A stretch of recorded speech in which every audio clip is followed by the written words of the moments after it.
the LumpenProletariat, right? So that's a very big point of confusion because the Black Panther Party had a very unique interpretation of that concept. But basically, so Karl Marx, he talks about two classes. There's the capitalist class, those who own the means of production. They own the banks, they own the factories, they own the big box stores, they own the oil wells, and they own for a living. And they use these things that they own to make profits. And then there's the working class, those of us who sell our labor power to them. But it's not that simple. Within the capitalist class, for example, you have the petty bourgeoisie, right? That's small business owners, right? If somebody, maybe they own a small apartment building and they rent like 8 apartments. Technically, they're owning for a living, right? They're a capitalist. But are they running the government? No. Are they the 1%? No. Are they the ruling class? No. They're owning for a living. They're not part of the ruling class. They're bourgeois, technically, but they're petty bourgeois. They're not part of the ruling class, right? And within the working class, you have stratification, right? During the early 1900s, there was a huge effort to build up what you can call the aristocracy of labor, which were craftsmen, construction workers, pipe fitters, skilled trades. And those workers made way more money than other workers, and they were more right-wing and more conservative. They were the aristocracy of labor. Well, also within the working class, Marx talked about, you have the LumpenProletariat. And what the LumpenProletariat is people that are part of the working class, but they're never really allowed to be part of the working class, right? Their income comes from criminal activities, mostly. They're barely employed, they're barely surviving, they're desperately poor, and they're just completely locked out. The LumpenProletariat. Those are elements that are, Marx even called them declassed elements. Elements that have been, they're from the working class, but capitalism has just stripped them of the ability to be in the working class. They're not working someplace making low wages. They're selling drugs. They're involved with the mafia. They're in prison. They're out of prison, right? They're starving. They're living in the shadows, right? That's the LumpenProletariat, right? That's workers who are the most oppressed. They're the folks that are, Marx talked about the unemployed being the reserve army of labor, but these are folks that are like permanently unemployed. They're permanently unemployed, and when they do survive, it's very, very, very precarious, short term. They're in and out of jail.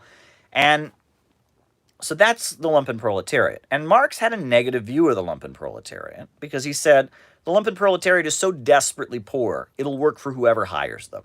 If the ruling class needs to break a strike, which they do, right, they'll hire these guys. And this happened. I know Sam Marcy, the Workers' World Party founder, would always say the Hells Angels Motorcycle Club were LumpenProletariat. Was true. When there were peace demonstrations, these bikers who sell drugs and, live on their bikes and are kind of poor, but they're biking around or whatever, they would come and attack the peace demonstration. Why? Do you think they're deeply thinking about politics? They've researched the Vietnam War, and they just, after much consideration, we have concluded that we must know. They're hired to do it. They're desperate, right? And that fascism, right? The Nazi party, the brown shirts in Nazi Germany, they would hire desperately poor people, criminal elements and gangs to just kind of attack left-wing people. And when there was a strike, a lot of times lumpen elements became strike breakers. Marx had a very, very low opinion of the LumpenProletariat, right? Because he said, look, they're so desperate. They're not on the job. They're not trying to build a union. They're not fighting for their rights. They're not trying to make peace in their communities. These are people that are declassed, he called it. They're locked out of the system. And their revolutionary potential isn't there.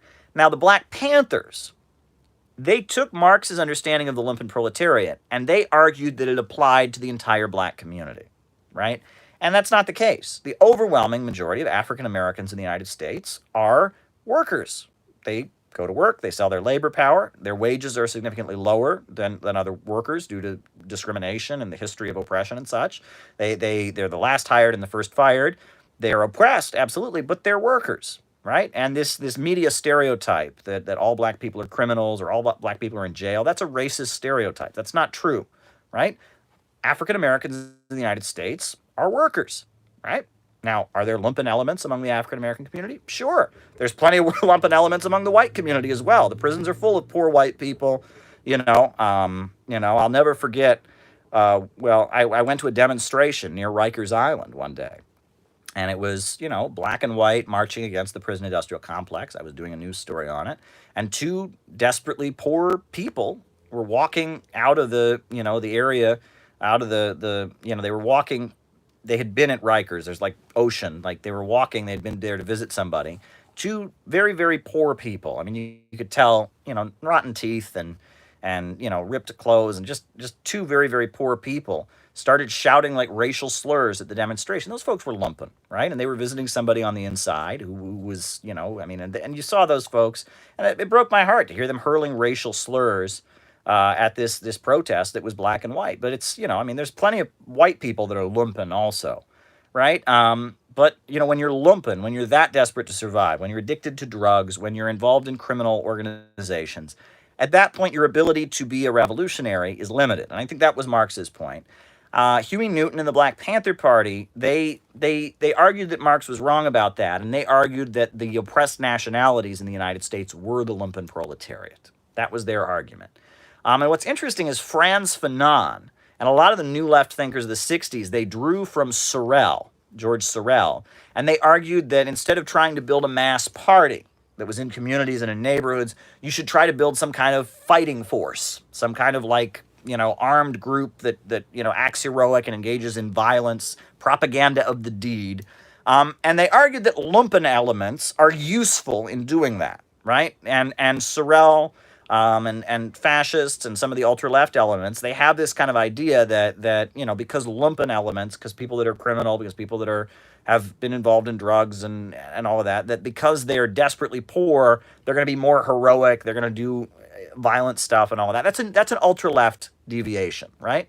I mean, are there people who are lumpen that can do good things? Of course. A lot of the Occupy people, a lot of the white people at Occupy Wall Street, a lot of the young white people at Occupy, if you got to know them, they were lumpen, right? There's a lot of young people who ride the railroads. I don't know. I used to work in Cleveland at a gas station, and near the gas station, and it was in an African-American neighborhood, but near the gas station was railroad tracks. And I remember I would see these young white people who would just be walking around covered in mud.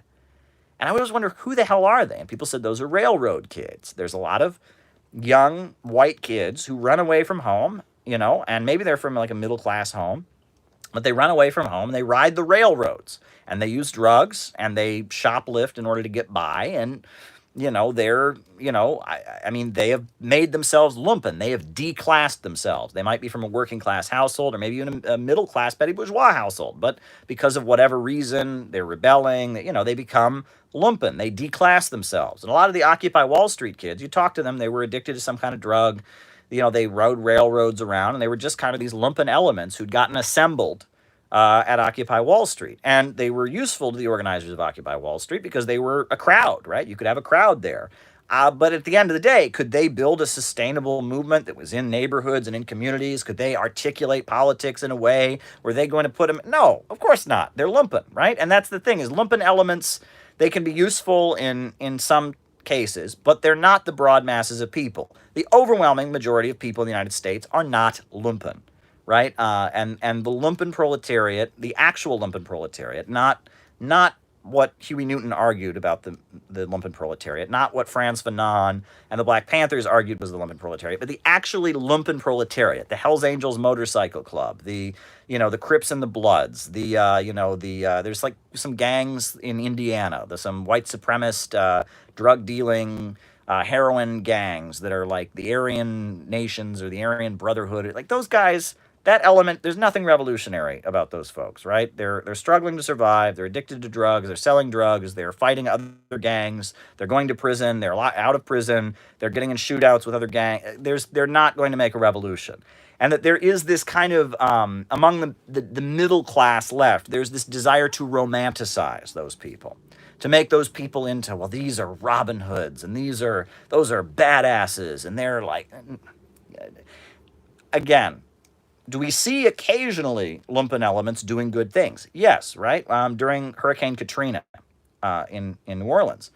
We saw when people were hungry and starving, and the government had kind of left all these people in the city to suffer, right? We saw the Crips and the Bloods actually start taking care of people. I bet people didn't know that, right? But they're an organization that existed. And so these criminal organizations actually started, like, helping people get food. And we saw there were elements. So this can happen. When society breaks down, you can have elements that are like lumpen criminal elements that will actually do good things. And that happens because they're there, right? Because they're there. They're the institution. Just like, you'll see the church, lead uprisings and protests, right? I mean, the church was a major center of organizing against slavery during the time of slavery. It was a major center of the civil rights movement. It was an institution that was there. And a lot of times, institutions that are there end up playing a progressive role. So there are times where you can see the lumpen organizations and stuff step up and do good things. But ultimately, the goal of communists, the goal of serious organizers, is to get to the broad masses of people who are not lumpen, right? And that's the issue there. And this idea that all Black Americans are lumpen, not true. This idea that all Chicano Americans are lumpen, not true. I wouldn't even say that all undocumented workers in the United States are lumpen. There's a lot of undocumented folks who have a job. They go to their job. They pay their bills just like anybody else. And so even the majority of the undocumented community in the United States, I wouldn't even say is lumpen, right? Lumpen elements, they can't really be the basis for a revolution. I hope that answers the question. That may not be the answer that folks wanted to hear, and it's certainly the 60s left has a very different understanding of that. I'm giving you the classical Marxist understanding of the lumpen proletariat. All right. I'm giving you long answers to your questions. Caleb's beard is lumpen. Well, there you go, right?